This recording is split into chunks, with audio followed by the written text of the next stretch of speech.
between the parties has the same kind of validity as any settlement would have between the parties. As to how the mediators are selected, appointing agencies like the U.S.-Mexico Conflict Resolution Center or the American Arbitration Association maintain lists of mediators and make those available to the parties. Quite often, the parties will ask us, who is the best mediator on your list to handle this kind of case? And we will give the parties the name or the several names and talk with them about why we think a given mediator is better in this situation than another. But ultimately, the choice rests with the parties to select the mediator. Thank you. Our next question, again, is live from la Asociación Interamericana de Mediación, la Universidad de Salvador, Buenos Aires. I think my question was not well interpreted. I wasn't referring to the resistance of lawyers to practice mediation, but the resistance of the bar associations in considering that mediation it means practicing law, that practicing law does mean whether or not the mediators are practicing law or not, because that does have an influence as far as the ethics codes that is very important, but also as far as the malpractice insurance. That's why it is very important to have your opinion as far as whether mediation is considered practicing law or not. Judge Brennan, would you like to review that question again? Again, I'm sorry we didn't answer your question the first time, and I'm not aware of any opinions in the various states about whether mediation actually constitutes the practice of law. The big dispute, at least in our country, I think, and I'm sure Mr. Cooper could elaborate, is on whether or not mediators have to be licensed, and various states have set up qualifications for mediators, but as far as I'm aware, most states do not require to be a licensed mediator, that you actually are a lawyer. So many of the states who have tried to regulate the profession, i.e. those people who call themselves mediators, have set forth standards and are now regulating them, and I believe this is entirely outside the Bar Association. I'm not aware of any argument that mediation itself constitutes the practice of law, and maybe Mr. Cooper has some insight into that, but I'm not aware of that problem arising at least in my state. So far in the United States, there's been no bar association that I know of, no court that I know of, that has established mediation as a part of the practice of law. There are several lawyer insurance companies which have indicated that they see mediation as a normal part of a lawyer's responsibility and cover the lawyer for mediation activity. Other insurance companies do not. There is a jointly promulgated code of ethics for mediators that was promulgated by the American Arbitration Association, the Society of Professionals in Dispute Resolution, and the American Bar Association. And it serves as a guide to the ethical practice of mediation, but it does not have the force of regulation. Thank you very much. Our next question is again live. It's from la Universidad Tecnológica de Panamá in Panama.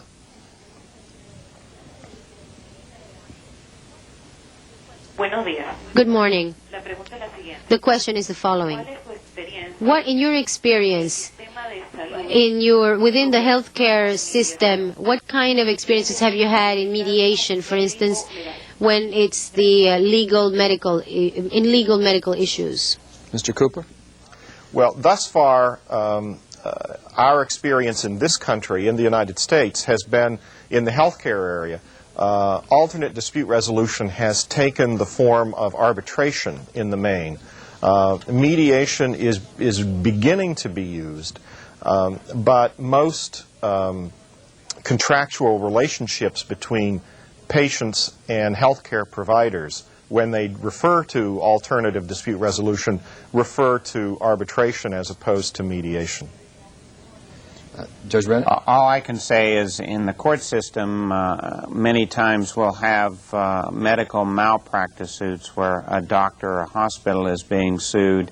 And in our particular state, we require that these cases go to mediation before they proceed to trial. And many of these mediations have been successful, but these are suits that have already arisen and are part of the court system. Okay, our next call is live from la Federación Nacional de Comerciantes en Medellín, Colombia. Muy buenos días. Morning. Mi nombre es Oscar Rodríguez. My name is Oscar Rodriguez, and we would like to ask you the following. How do you individualize the mediator in an international conflict in particular? And how or where does he get his legitimacy, or how do you certify a mediator or mediators? If it's his authority comes from both parties or only from one party? Do both parties have something to say about to authorize this mediator? Mr. Cooper? I think that undoubtedly the practice of selecting mediators is as varied and as infinite as the parties to mediations can make it. But most appointing authorities have guidelines that they impose on their panel in terms of the selection of people for their panel, the training requirements which they have for continuation on the panel, and appointment processes which, generally speaking, and I know in our case, in the 3,000 or 4,000 mediations every year which the American Arbitration Association conducts, we work with both parties to select a mediator who is appropriate to that dispute. But the mediator has no binding authority. Any party can fire the mediator anytime they want. So the mediator, in order to be effective, has got to demonstrate usefulness to the parties. The mediator has to, in a very practical way, reassure the parties that he or she can help move them from conflict to settlement. Judge Brennan? And I would just echo essentially what Mr. Cooper said, and that is that we have to understand the mediator ultimately doesn't decide anything. The mediator just attempts to get the two parties to reach a resolution of a decision, and it's that resolution that controls. That is the final authority, the two parties reaching that agreement. And the only thing the mediator does is assist that process. And when an agreement comes about, then the parties are able to structure that, and that's where ultimately the resolution of the agreement lies, is in the agreement that the two parties have they themselves reached. Mr. Cooper, is there something else you'd like to add? Yes, I think that's not to say, and I agree with Judge Brennan, but that's not to say that that styles of mediators don't differ, because they do. Some mediators are very facilitative, and by that I mean they work with the parties to truly help the parties themselves bring forth the resolution of the dispute. Other mediators on the other extreme are very directive and may enter into a dispute with an idea about how the problem can best be resolved, and spend at least some time attempting to convince the parties that this solution is the appropriate one for them. As a practical matter, most mediators fall somewhere in between. The true, pure facilitative method is generally seen as not strong enough to bring very conflicting parties together. And parties normally don't want a mediator to dictate to them the terms of their settlement. So Normally, the process flows somewhere in between, but there's a lot of ground in between those two extremes. Thank you. Let me add just a comment from my personal experience as a lawyer who has represented parties in a number of mediations. The question that's been asked is of critical importance. The most important thing about the mediation process is confidence in the integrity and the capability of the mediator. It has been my experience in probably over 200 mediations that I've conducted as a private lawyer that in the United States, at least, there are lists available, and you can find in any major city people with experience and training. As you begin to move into jurisdictions where mediation is relatively new, there may not be the same number of people. And one of the challenges before us is to begin to build an infrastructure not only in the United States and Canada and North America, but also throughout Latin America and all the Americas in the world, where we can go to any country and to any major city and we can find people exactly like this. But now we have another question coming in. We have a live question from El Centro Regional Asurero in Panama. Muy buenos días. Good morning. La pregunta que deseo The question that I would like to es la siguiente. present to you is the following. Hemos visto We have los seen beneficios de la the mediación. benefits of mediation, Me pregunto yo, but I'm wondering, ¿hay beneficios are there benefits, superiores higher benefits, superior benefits to other alternative methods for dispute resolution, el mini trial, such as mini trial, private trial, private trial, el summary jury trial, summary jury trial, listener, y la neutral and the net trial? fact finding? Can't understand the Me gustaría pronunciation. saber Talk si estos finding. métodos And we would like to know whether these alternate no methods pueden ser utilizados cannot be con igual used eficacia. efficiently with the same efficiency. Hey, Mr. Cooper, let me just direct a question to you. We've been asked about other types of alternative dispute resolution, including mini trials, summary jury trials, neutral fact finders, partnering in the construction industry. Do those types of alternative dispute resolutions play a role in international disputes? They have not played a significant role so far as we can determine in international disputes. Domestically, within the United States, they have been tried. Most of them are in aid of the negotiation process. The summary jury trial, the mini trial, are ways to provide the parties with a better understanding of the strengths and weaknesses of their own case and the strengths and weaknesses of their opponent's case so that they can better negotiate a resolution.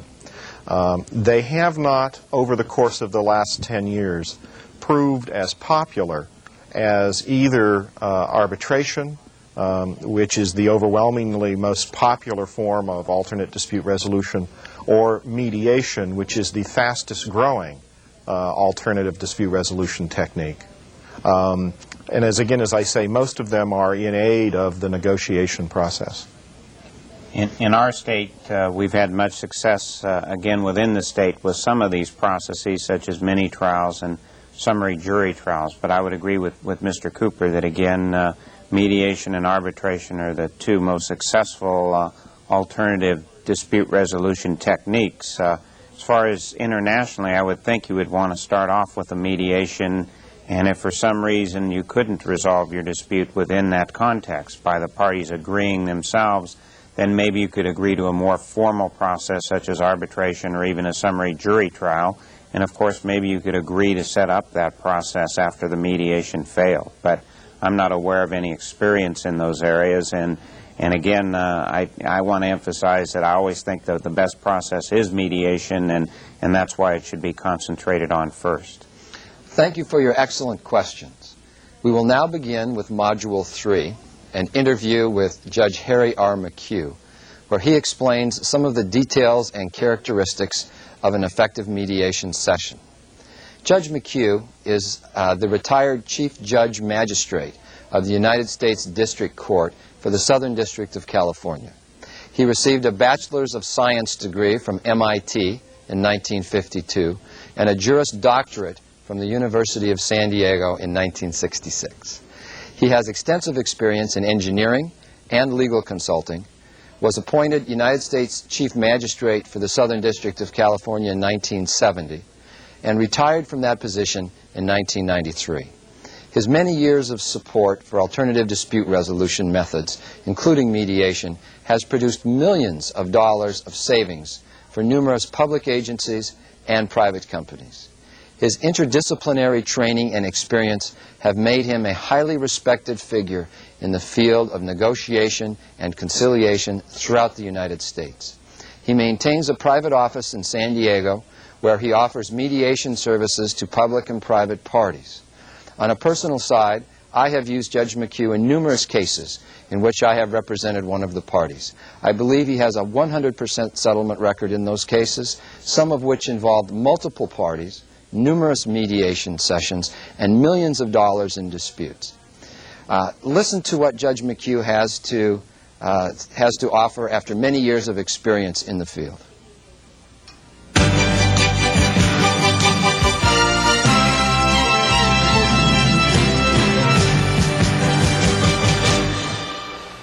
Judge McCue, we're here today to talk a little bit about arbitration and mostly mediation. One of the things that I'd like to ask you to begin with is about the litigation process. You've had many years of experience in the federal courts. Do you find that the litigation process encourages people to be adversarial and to fight with one another? Well, clearly the litigation process is based upon the adversarial concept. The idea being originated in the early common law was that if parties are forced to fight with each other, then through this crucible of battle and the heat and the testing of wills will somehow produce the truth. Then knowing the truth, the issue is then decided ultimately. Of course, what it does, the adversarial process, is it makes enemies out of the participants. And in this era of enlightenment, it seems kind of outrageous that we compel people to become enemies in order to resolve a dispute. So in my view, the litigation process is a throwback to the early common law times. At one point in time, they used to have people choose champions and have the champions get on their horses and battle to the death. That whole concept has been brought forward and refined through civilized rules of procedure, which are designed in effect to do the same thing, challenge the other side. Let's talk about mediation for a moment. Do you see mediation as being a different process than litigation? Oh, it's totally different, because mediation is predicated upon the consensual resolution of the dispute. By consensual, I mean each party is willing to sit down and exchange views and ideas and their concepts in order to facilitate a resolution of this fundamental dispute between the parties that is separating them and driving them apart. So it requires initially the extending of a hand in contemplation of resolving it and ultimately maintaining some sort of a cordial relationship. Even though they may never do business again in the future, at least they part cordially.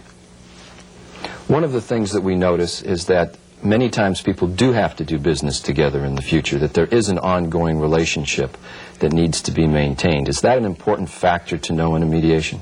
Well, I think every lawyer should be acutely aware of the relationship of the potential client or of his client with the potential defendant or subject of the lawsuit that's being contemplated. Because the ongoing relationship, if it's essential to the long-term good of both of the disputants, then it's ridiculous to rely on the litigation process to resolve the dispute, because that will sever the ongoing relationship. Because litigation, the ultimate result of litigation, is the making of lifelong enemies. You have things that you have developed, techniques that you have developed in the many years that you've been settling cases. Well, they call them techniques. One of the things that strikes me is that many times when people come to you to begin to describe the dispute that they have, that the issues that they perceive may not be the true issues. Do you find that to be the case? Oh, that's universally the case, because Generally speaking, the parties that come to me are already in the litigation process. And for reasons that, are too numerous to mention, they realize that there has got to be a better way. So if there is a mediation procedure available and neutral detached mediators available, ultimately they'll see the wisdom of consulting with those mediation specialists. The mediator then has the job of redefining the issues, not in the terms characterized by the lawyers in the case, but trying to characterize them in the terms that the parties understand fully. And I try to, in my procedures or process, I try to recast the issues in terms that the parties can understand. Because at that point in time, the parties are participants in mediation. In the litigation process, the lawyers are the major participants. And sometimes, in their zeal to protect their client's interest, they either overstate or understate or miss or fail to fully understand the ramifications of the claims and the effect on their clients. When you conduct a mediation, it's been my observation that you have people come together, both sides, in front of you to describe the dispute. And that what you try to do is you try to get the actual principles involved, that you would allow me as a lawyer to give a brief presentation, but ultimately you want to hear from the businessman or the businesswoman that's really involved in this commercial dispute. Is that the case? That is exactly the case. That was the point I was trying to make earlier, is that the people who are truly involved in the dispute, the real people, the people who have the responsibility, the people who are affected by the result of the litigation, could be adversely, and all parties, in my view, are affected adversely if litigation goes through the process determination. Those people should be given a role. Mediation provides the process by which those people participate in the resolving of the dispute within the legal system. And it's essential that they contribute, that they hear what their lawyers are saying to each other. It's essential that they understand the predicament that these legal complaints place them in. And that's why it's essential that the parties be allowed to participate. And one of the first rules I have is that when the lawyer says, and they always do, at least in the first meetings, they'll advise their client to remain silent and let them speak for them. It's then when I have to kind of gently remind the attorneys that this is a mediation process, and contributions are welcome from all persons who are present. One of the things that I've noticed that you've done in the cases that you and I have had together is that you'll have a tendency, after listening to either a lawyer or a party, to repeat back what they've said to make sure that you understand it and to frame the issues. Is that another technique that you use? Oh, absolutely. And you have to do that. In my view, you just really have to do that. Sometimes I oversimplify or overstate for the sole purpose of trying to emphasize what the real issue is and to make sure that the lawyer understands that's what his client thinks the issue is, to make sure the client understands that that's what the issue is, to make sure that I understand and that everybody sitting around the table understands. Then, only then do we have a common ground, because when we start negotiating then, we have to negotiate around those commonly understood and agreed upon issues. The procedure of mediation, as it's often conducted, involves all of the parties coming together, giving a description of their case, the mediator then restating or framing the issues, but it allows for you as the mediator to meet separately with a party to find out what's truly bothering them. And that's different from litigation, isn't it? Why, clearly, and it's different from litigation because in the traditional formal litigation process, the lawyer could never communicate directly with the adverse party. Across the table, you can. What's discussed and what's disclosed in the mediation process, I should point out, cannot be used for any other purpose. It's confidential, it's held within the four walls, and it's solely for the purpose of arriving at a consensual agreement. If, in the event the mediation isn't successful, they go back to the litigation process, and nothing that has transpired during the mediation process is available for use in the litigation process. So all parties are unencumbered by these strict rules that really proscribe saying what needs to be said at the appropriate time. Well, sometimes you'll meet separately. You'll meet just with one side. Right. What's important during that period of time for you as the mediator to do? Well, for me as the mediator, it's essential that I'm able to communicate privately with the parties and their lawyers, because I can then give them kind of like my unvarnished view. Because really, what I have to offer is kind of an objective evaluation based upon my experience, and they're looking for that.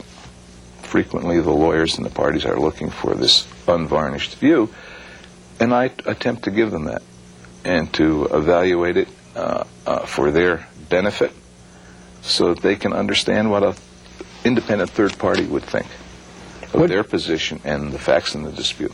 What do you think the most important characteristics for a mediator are? Patience, tenacity, must always be optimistic. You must never accept the position that is frequently stated again and again at the beginning of the mediation process, is that the parties are too far apart. This case will never settle. These issues are so divisive. Never accept that. And that's, you just have to be tenacious and optimistic. And you have to give people credit for having enough common sense to recognize the predicaments they may be in. Do you always settle a case with one session of mediation, or is it possible that it can go on for several months and several sessions? Oh, it all depends. It depends upon upon the magnitude of the dispute. The disputes can range from simple disputes over wills, will contests. They can range from fender benders, automobile accidents, personal injury cases, or they can involve complex securities litigation and antitrust matters, and patent infringement cases and intellectual property cases. So it depends upon the number of parties. And in the litigation process, people think of plaintiffs and defendants, two parties. Rarely do you see two-party cases. And when you have multiple parties, with plaintiffs, defendants, cross-claimants, plaintiffs in intervention, it can get really complicated. So in the complex cases, it frequently takes anywhere from 5 or 6 to 10 or 12. I've had complicated cases that have been in mediation for over a year, with mediation sessions once a month, sometimes twice a month, and we schedule them. But it's the same concepts apply, whether it's a complex dispute or a straightforward personal injury case as a result of an automobile accident. You have to determine what the parties think the facts are. Then you have to try to arrive at a consensus of what the facts really are. Then you have to agree on what the remedy is under the law, and then try to compromise the claims. You've talked about patience and tenacity as being two of the characteristics that are important for a mediator. How about trust? Is it important that the parties trust in the independence and the neutrality of the mediator? Oh, I think that's essential, because without the parties' faith and belief that you are going to be neutral and detached and fair, I don't think they'd walk in your door. So I think that's an essential element. And neutral and detached, some people think if you're neutral and detached, you're out to lunch. That's not necessarily true. Being neutral and detached doesn't mean that you have to give up control. One of the principal functions the mediator has is to control the process, to make sure that all of the participants, follow the rules, are civil, and don't get out of hand, and to direct the conversation, to direct the discussions, to really, it's like being the captain of a ship. And if you take your hand off the wheel for any significant period of time, the ship's going to go out of control and you're going to lose your way.